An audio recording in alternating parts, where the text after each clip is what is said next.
Hi, I'm Ritwij. I run a company called Spikey. We are a data visualization company based out of Bombay. We've been around for 2.5 years. And essentially, we build visual representations of large data sets.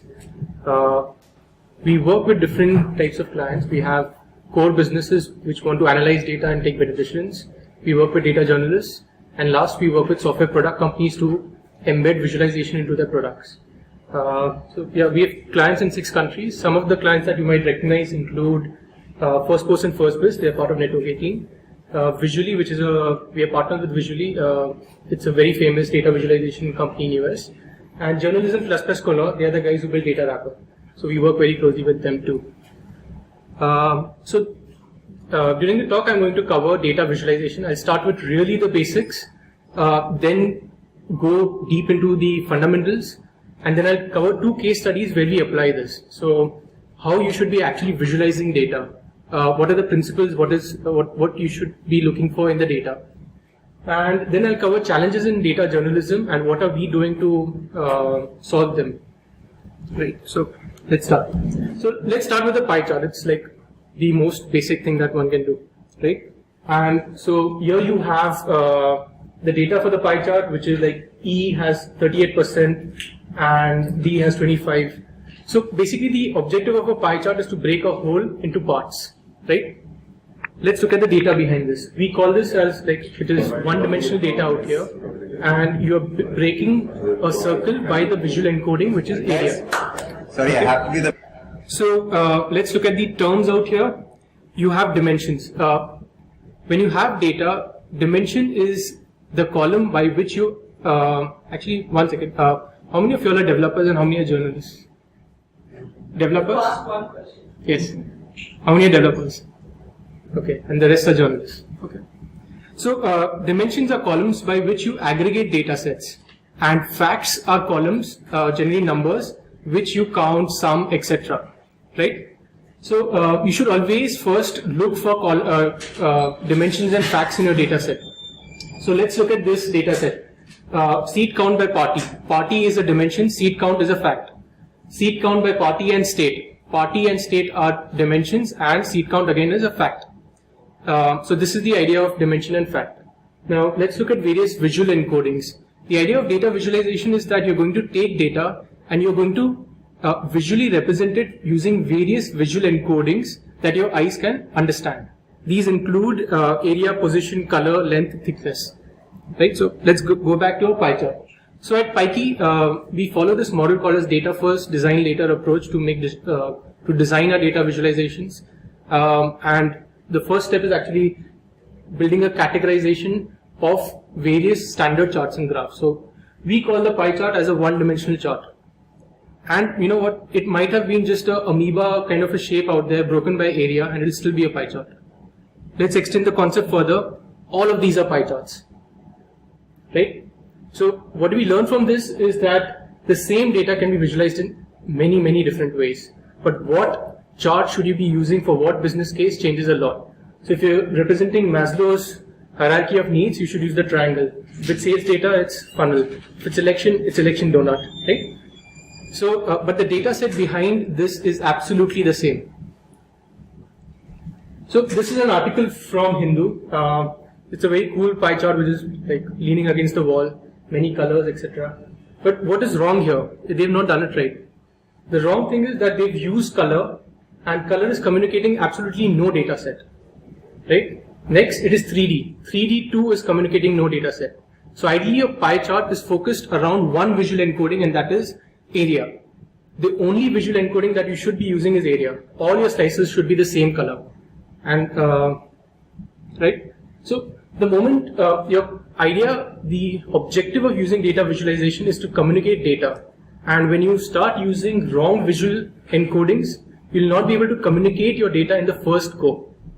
Right? And a lot of these principles are already covered in Data Wrapper, like your pie charts are always the same color. This is another pie chart. What is wrong with it? Well, there's way too much of values, right? It's not readable at all. And so what does this teach us? That area encoding has its own limits. You can't have infinite values in area encoding. right? So how should you be solving this problem? A, if you have more than 5 slices, you should combine all of them into other. If you still need to zoom in, click on the other and there should be another chart coming in, right? So let's look at another data set, seat count by party grouped by alliance. So now we are adding a new concept, grouped by alliance.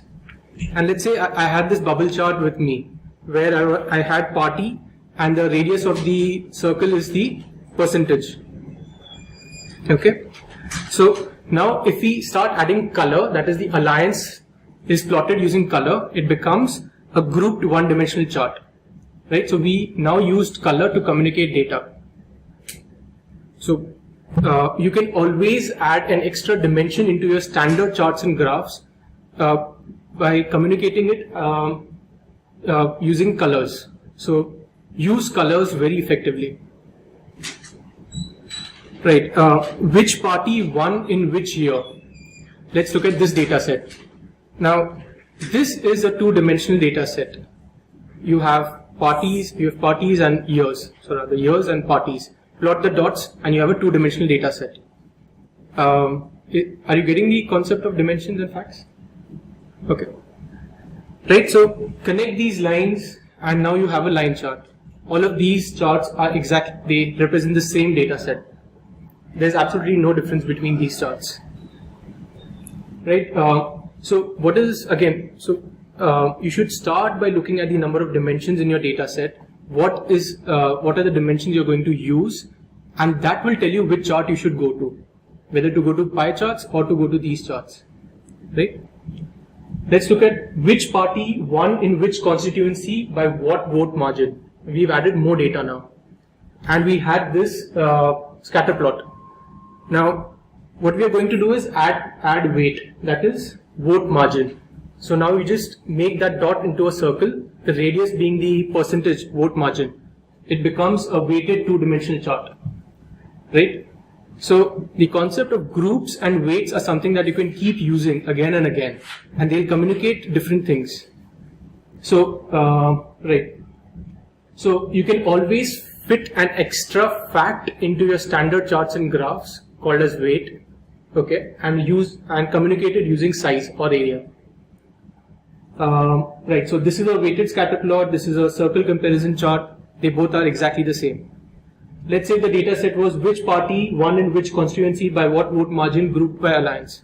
Now we have group and weight and it's a two-dimensional chart. So we'll add color. Grouped, weighted, two-dimensional charts. Right?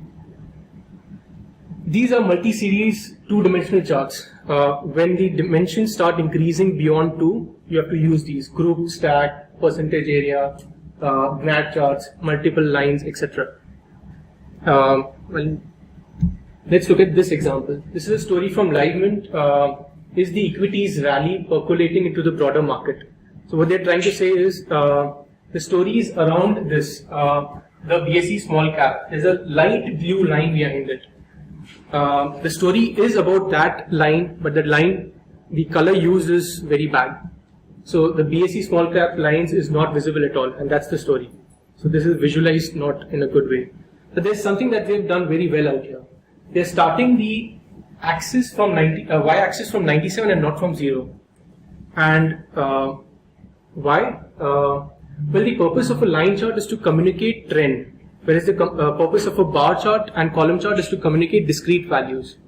If the purpose is to communicate trend and you start your y-axis from 0, then I think some 60% of your area of your chart will go into actually drawing the line from 0 to 97. That area is wasted, and then you have only like 40% of the area to show the trend.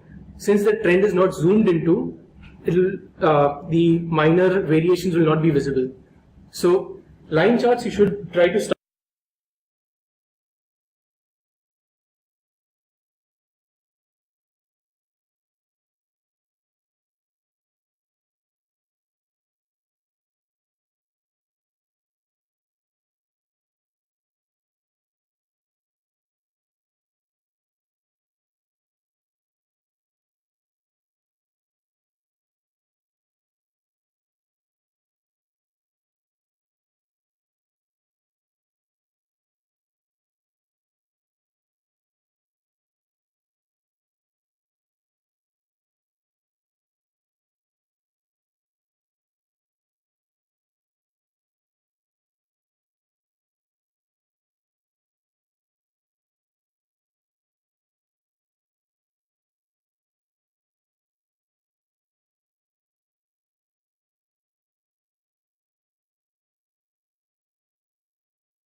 Now, the whole company is divided into multiple regions, north, south, east, west.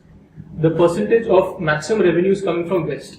Then you have south, east and north. Then west is further managed by various area sales managers. So I quickly know that west is broken down into area sales manager 4 and 5. They have various sales officers within their data. So you can quickly identify what percentage of my revenue is coming from exactly which sales officer. Right? This is a weighted tree chart. Weighted grouped tree chart. These are relationship charts or graphs as we call it in developer terms. These are really complex data sets generally used for things like social network mapping or mapping the routers of the internet or identifying how epidemic is spreading. So again, very complex data set, but again, this can be represented in all of these charts, right? So you have multiple options. So what I'm trying to communicate here is till you don't study your data, you'll always plot your data on bar charts, pie charts and line charts. You need to find these relationships and properties in your data to really identify what you should be showing, what chart you should be using. This is an example of a Sankey chart, which is a weighted grouped multi-level relationship chart. Right, so let's take one example, Mumbai local, the train, suburban train, fare chart. Now typically all the stations are essentially a graph, right? I can go from, I don't know if you're aware of the Mumbai geography, but I can go from Andheri station to the other station, get down, do some run an errand, get back in and then go to Churchgate.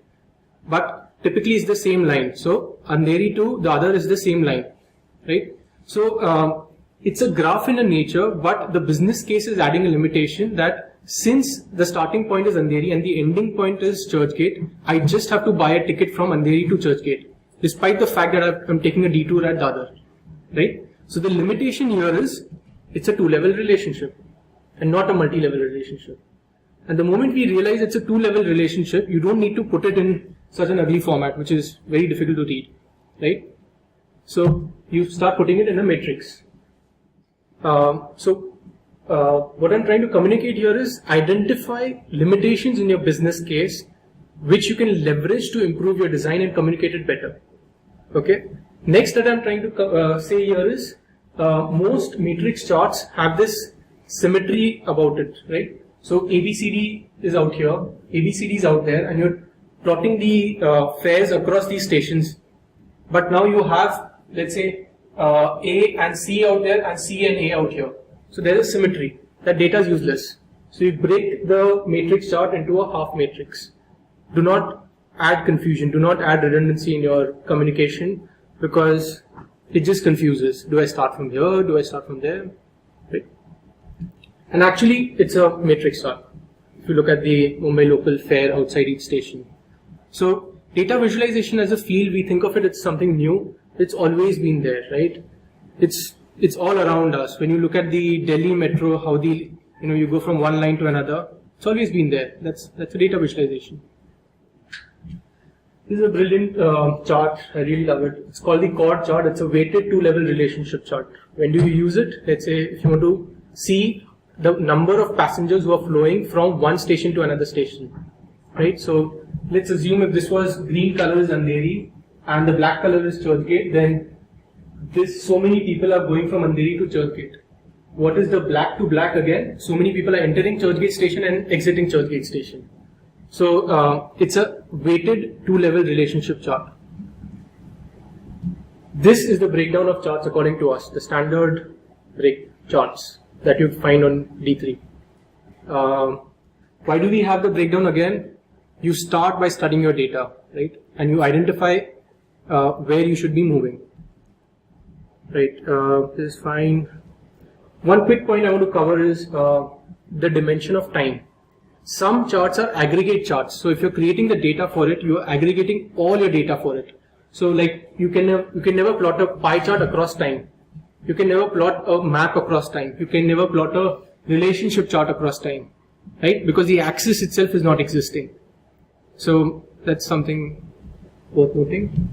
These are the various visual encodings that your eyes will understand. It's a nice breakdown given by Noah Ilinsky. He's a designer at IBM now, I think.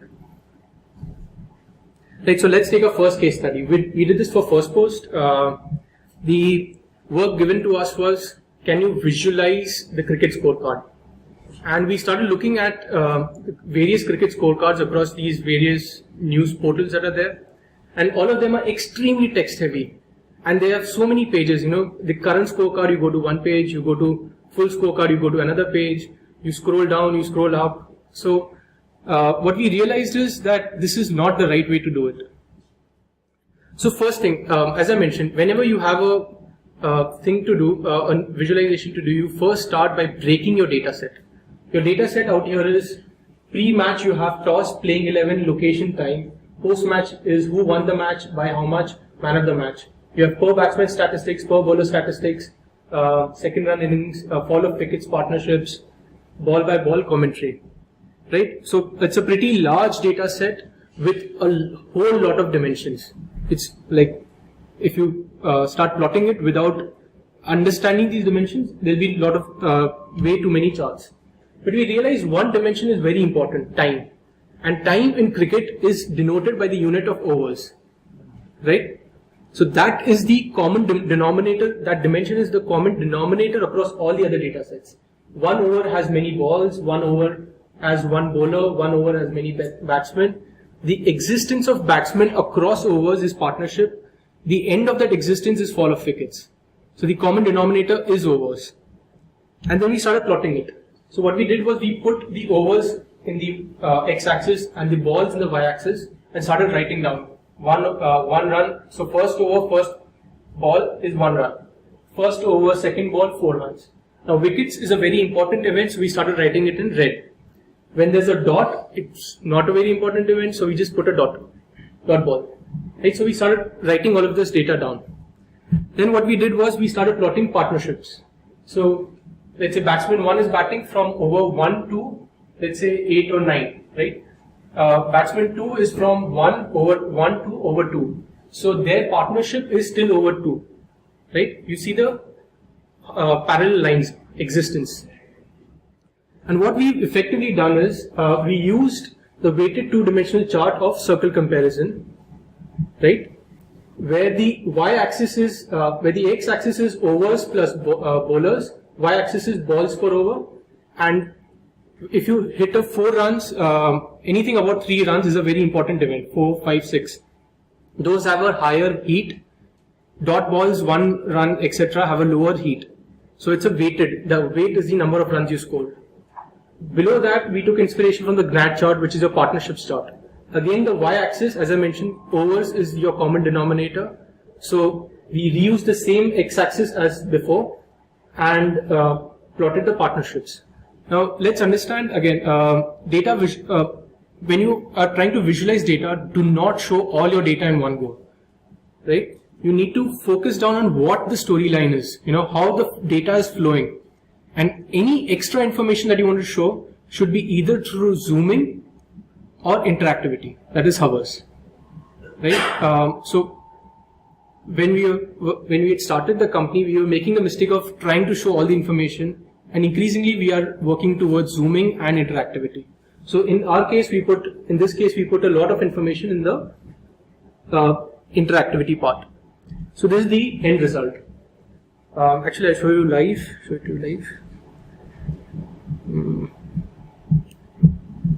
The mouse is here.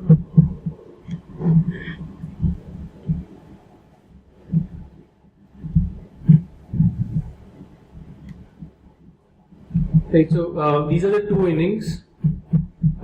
This is, as I mentioned earlier, the overs, the bowler per over, the current 2 batsmen who are batting. The 4s and 6s are highlighted, the 1s and 2s are dulled out, whites and no balls are written out there, wickets are red in color.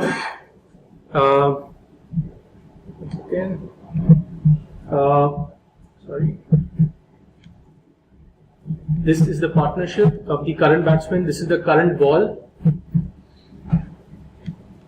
Right, and let's say if I want to see the full scorecard, I just click here and the full scope of partnerships are visible now. And one nice thing I want to show is how, if you look at the current batsman, okay, let's go back to the presentation then. Right, the current batsman, you saw the zoomed in version, right? All the other batsmen were dulled and grayed out, but we used color to highlight the current two batsmen. So use color to highlight your data. What else? Now interactivity. The moment you hover over the bowler, you will see, by the way, this is the current ball by ball commentary on the top. When you hover over the bowler, you will see only the overs that he has bowled, right? So this is M. Johnson. You will see only the 4 overs that he's bowled. All the other balls are hidden. So you now know what his bowling statistics were. Plus, we'll have a pop-up here, not a pop-up, tooltip showing like the strike rate and the wickets and all of that stuff. If I hover over the batsman, I'll see only the balls that he's batted, not the other balls. And again, we have the statistics. If I want to look at the fact that who hit this 4, I'll hover over this. The commentary will change to that ball. The batsman will be highlighted and the bowler will be highlighted. So interactivity to focus on finer details. Right. So if you start comparing this, it's way too smaller. Right. It's really small. There's less reading, less scrolling, and more awareness. And the best comment that we got from a reader was, it took 2 minutes for me to figure it out, but once I figured it out, there's no going back.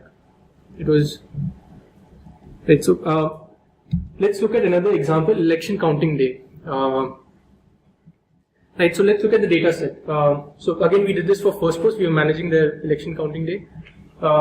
India has like lots of regional parties and 2 national parties. You have election counting day, where you have this concept of leading and won.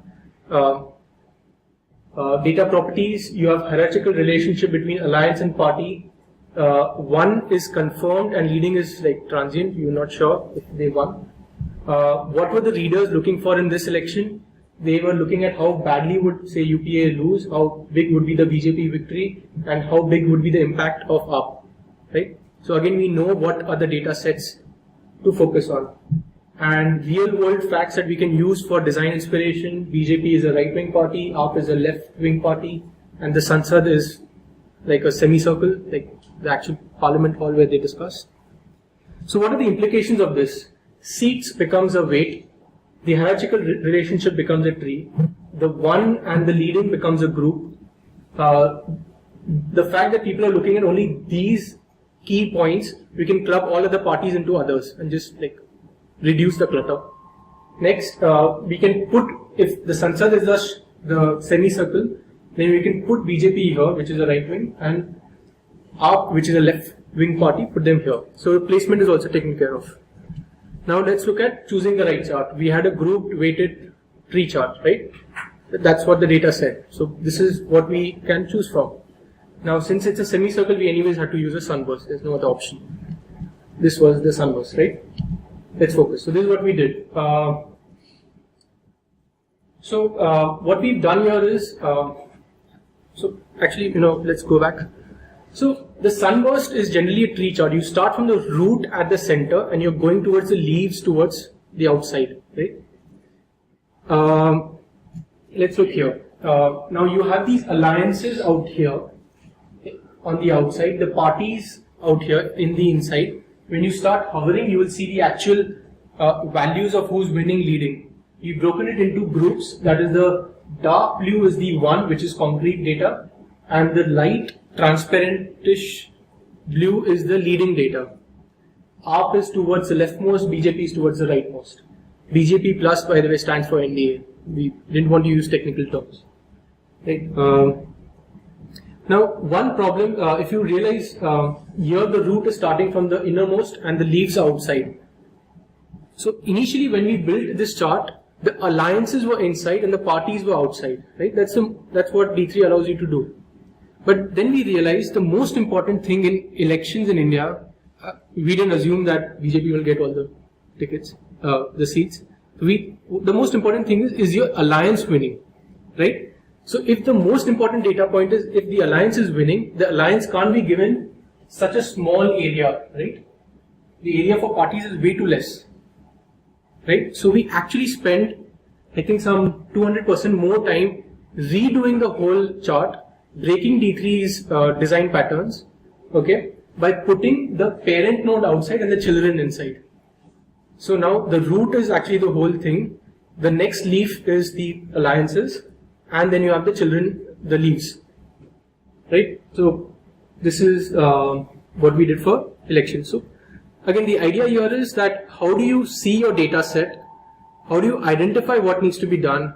Look at the options that are available, and then start bending those to actually give you the result you want. It's out here. Right.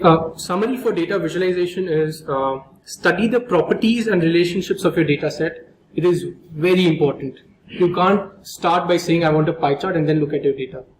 You need to look at your data and then decide.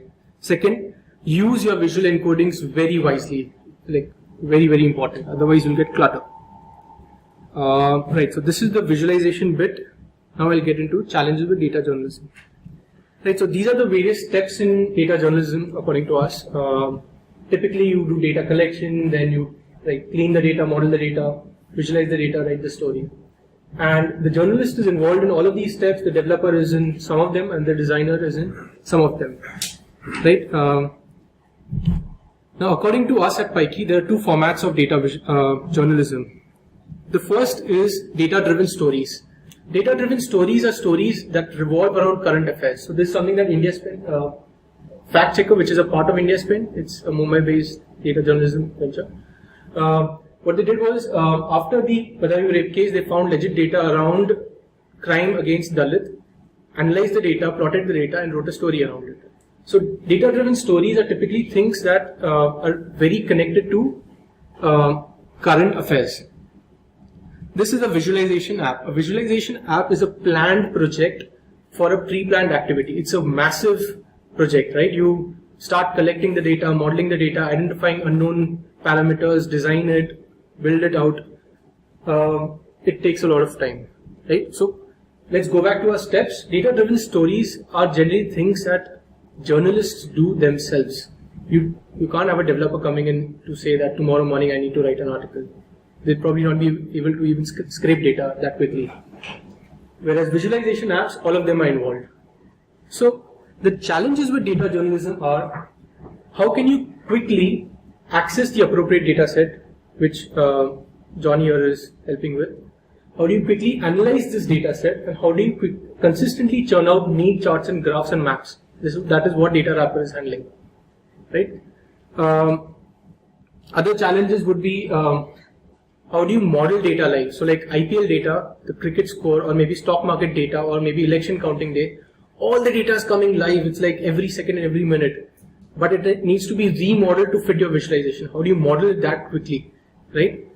How do you do SEO for visualization? Have you thought about it? Like when we did these charts, this data is sitting inside SVG elements, right? And Google does not read it that well. How do you do the SEO for it? It's a problem, right? How do you handle high traffic? These visualizations are extremely heavy, right? And from Pikey's perspective, our problem is how do we consistently build beautiful real-time visualizations? So the beauty is important and real-time aspect is very important, right? So what have we done? We have built an in-house tool for ourselves. We typically use this to simplify our lives. Right, so the first thing that we've done is, the principle around which we've done this is, instead of waiting for data to be standardized, we want to make large-scale, high-velocity, multi-format data extraction durable, right? So we've moved towards from writing just a web scraper for one site towards a complete infrastructure of how do you manage and pull data, right? It's for the developers here, it's driven around event machines. It's built around event machines. The second thing is, instead of expecting our data users and journalists to have analytical skills, how do we simplify exploration of large data sets? So I'll give you the example of census. Hopefully the website will come. So by the way, this is the it's not looking proper out here, but the idea again was, let's look at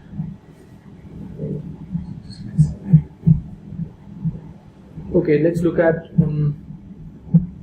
stories actually here. Right, so the idea is that there's a pretty heavy data set and we are filtering the data pretty live, if you can see. And so a journalist, there are more charts below, the journalist can actually just see that what are the lighting sources in various states. You'll go and click on UP, click schedule caste, schedule tribe, see that around 80% of the homes in UP for scheduled tribes is lit by kerosene, whereas you go to Gujarat and 80% is lit by electricity. So how do you explore a large data set? You build a data explorer dashboard on top of it.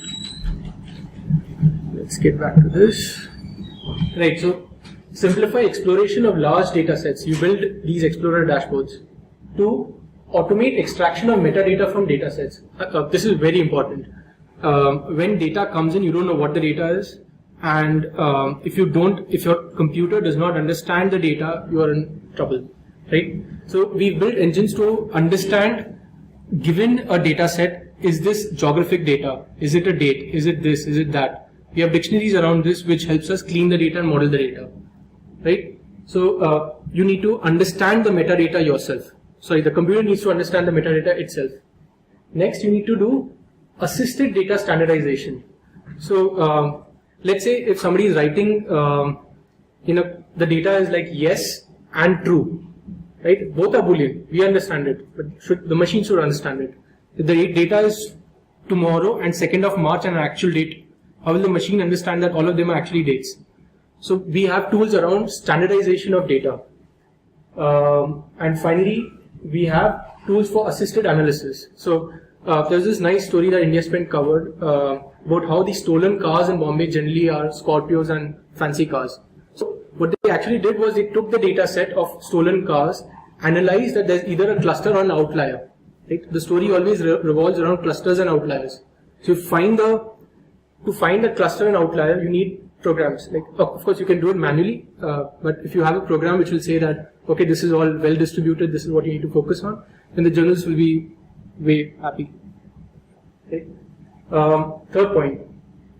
Instead of expecting data users and journalists to that they'll visualize the data correctly, now that the engine has picked up the metadata, can you do metadata-driven visualization, right? So if it's ordinal data, then you should use saturation levels, that is opacity, to communicate using color. If it's categorical data, or let's say if you're using pie charts and the number of values that you have are very high, then it should say please don't use pie charts, right? So you need to understand that again, the machine needs to understand that metadata drives visualization. So it should take those smart decisions. So I'll give you another example. So if you have data that you've plotted only for Western European countries, and the only other map that you have is that of world map, right? Then your map, the visualization engine should automatically zoom into Western Europe, right? Because the rest of the world is irrelevant, right? You have only data for that. So how do you do that? The engine should do it. Other examples, with Journalism++, we are also experimenting with the data-driven blog. Most news sites are like WordPress, which is an article-driven engine. How do you do data-driven journalism? Do you have does your journalist have the tools to actually just explore data, plot it, do this, do that, and quickly get the story out? For that, you need a data-driven blog. Next, we use tools like configuration editors. This again something that we built in-house. The problem that we are facing is that journalists and businesses and clients always want things to be configurable, and developers always want things to be like, bas yahi hai. The reason for that is that everything that you want to make configurable is a new structure in the database, and you're creating new tables, you're creating new models, you don't know how it's going to impact, your design becomes unnecessarily clunky. So what we've done is we've built a tool called as configuration editor, where you, like the business guy, that is the journalist, goes in and says that I want the background color to be configurable. The SEO guy says that I want the metadata to come. I should be able to edit it myself. The meta tag should be this thing configurable. They just add a list. Automatically, that whole data set gets stored in a JSON file for us, right? And then there is it's like Google Forms, right? It takes that metadata, generates a form that they can fill up, again goes into the JSON file, When they press publish, it goes to the CDN. Now the program that we are writing is picking it up, and all of these values have got defaults, so the visualization works seamlessly, and they can just change everything. So the problem is that as we are doing data journalism, and these news organizations work at really high velocity, like it's scary, like they are so, like it has to be done by this time, the story will become stale, etc., etc. How do you build tools that are designed around, making data journalism easy? So these are some of our experiments. Right, one thing that we've learned, we started off as a visualization company, and we are increasingly becoming data and visualization company. We never planned to become, never planned to use NoSQL or in-memory databases, etc., or NLP, but we need to do it, right? So data journalism really involves analyzing your data set. So another example that Avinash took was press releases coming out, right? You need to have an NLP engine to analyze it, right? Or let's say, so let's think of it this way.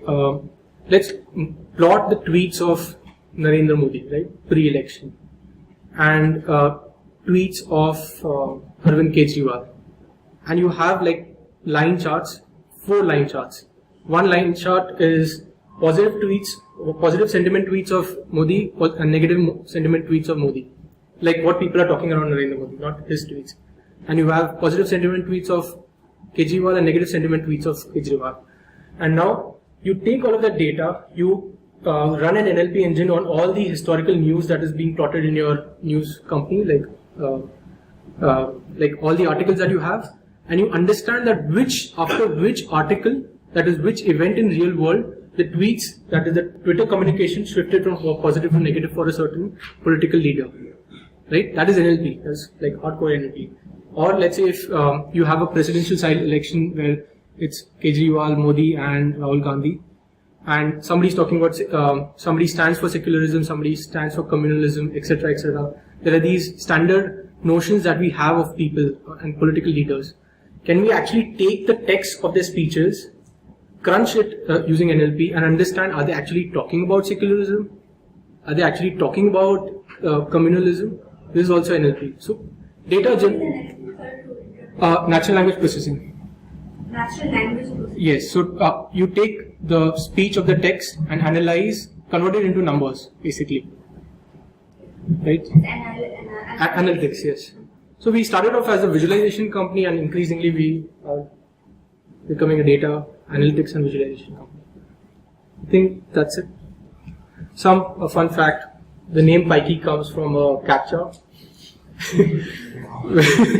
So when I started the company, somebody wanted to buy something, I wanted to sell something, I didn't have money, and I didn't have time to actually plan the name of the company. I thought it came from your survey.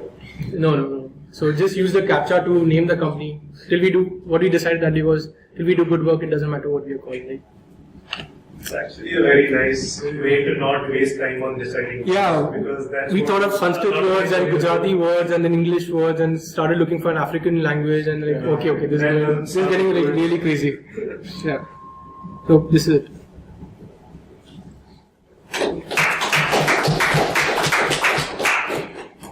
Questions? Yes. To him.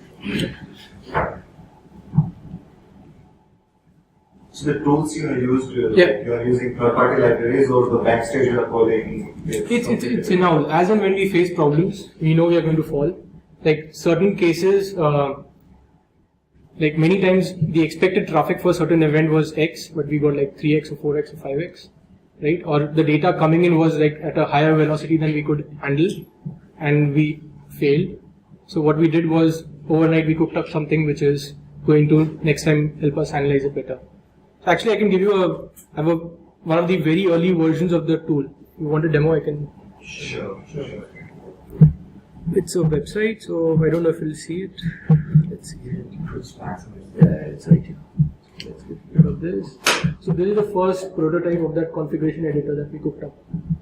So let's go this. Right, so let's say label what I can't see. What is the background color? BG color, right? I go text, yeah, text, and I want color. It's all around HTML5. I take this, I go to my paste the JSON, save it.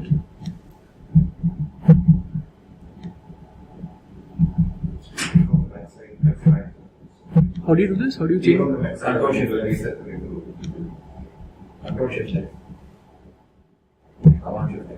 Okay. Now, okay, yeah, this is much better. Right, so now I press here and we have what is the background color, right? Okay, I can see the tooltip, like the color selector out here.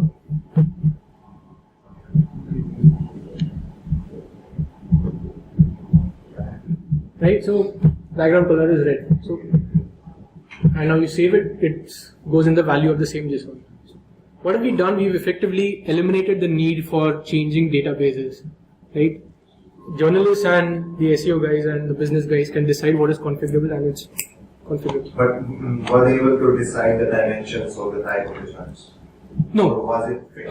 That is, I'll come to that. But this is only for configuration. This is like the PyKey configuration editor. Right? Sorry. Right, so let's look at this. Let's go to data sets. I want to explain the concept of workers.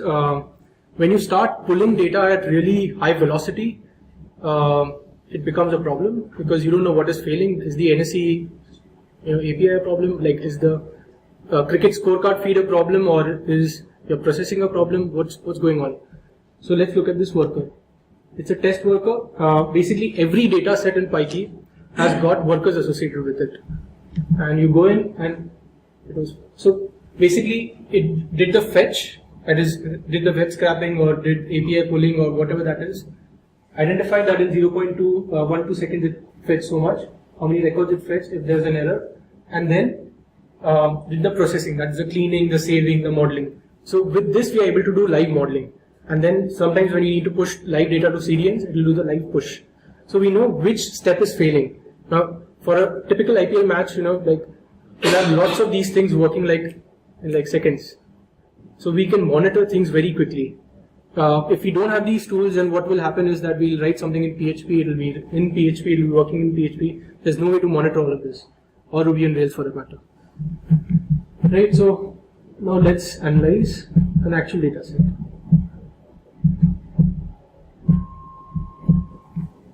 Let's pull PyKey Twitter, which has no data, and let's say it has to refresh automatically every 4,000 seconds.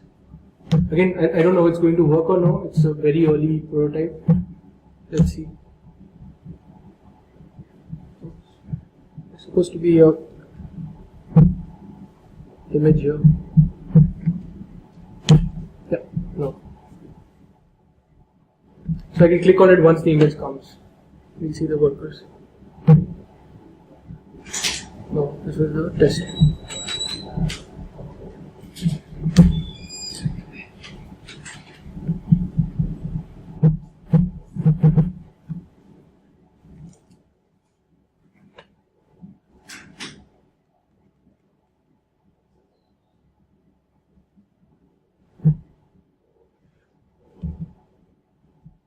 Okay, so basically we'll go back to that same page, see that the first fetch worker worked in so much seconds, it pulled how much data, and then was the modeling done. You can see the data there. And in case you have to like do it real time, how do you do it like for the IPL? Right, it's live. It's pulling the data right from some place. So doing the polling or No, it's so again, if you without this system, we would keep polling data, new data without modeling it, because modeling takes a longer period of time, and then that would get like stacked up, and then something would fail, right? So now how this works is you do fetch, you do modeling, right? You push it to the CDN, and push to CDN is a separate worker, and then you start fetching again. So that works in parallel. In case of your IPL example, yes, you cannot every time do the fetch or take the fetch. You do it like doing the polling. No. Polling is on this front end. The data needs to be modeled. right? I think elections is a better example probably. So once this is done, it would then go to the next stage, the next stage, the next stage. Right. What we can't see here right now is the visualization layer. What would, oh, you know what, I can show one more thing.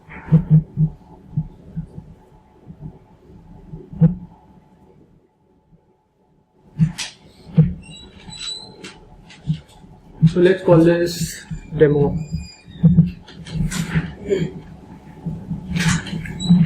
Let's call this country, GDP, life, I don't know, road accidents, some kind of index, and is, I don't know, safe place, and finally last updated after. Okay. Let's look at India, some random GDP, road index. Let's call this Y. Let's call this updated yesterday.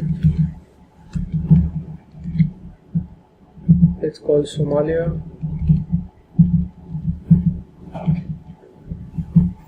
False.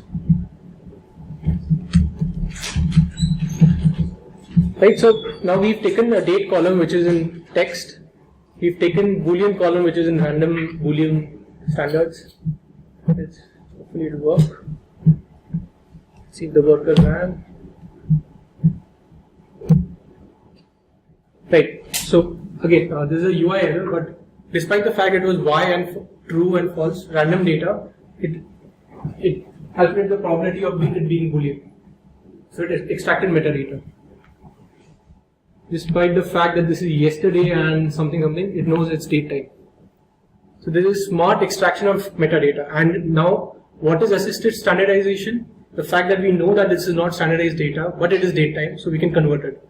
We can take today minus 1 becomes yesterday. So, yeah, so. Can it work on the spell check also? Yeah.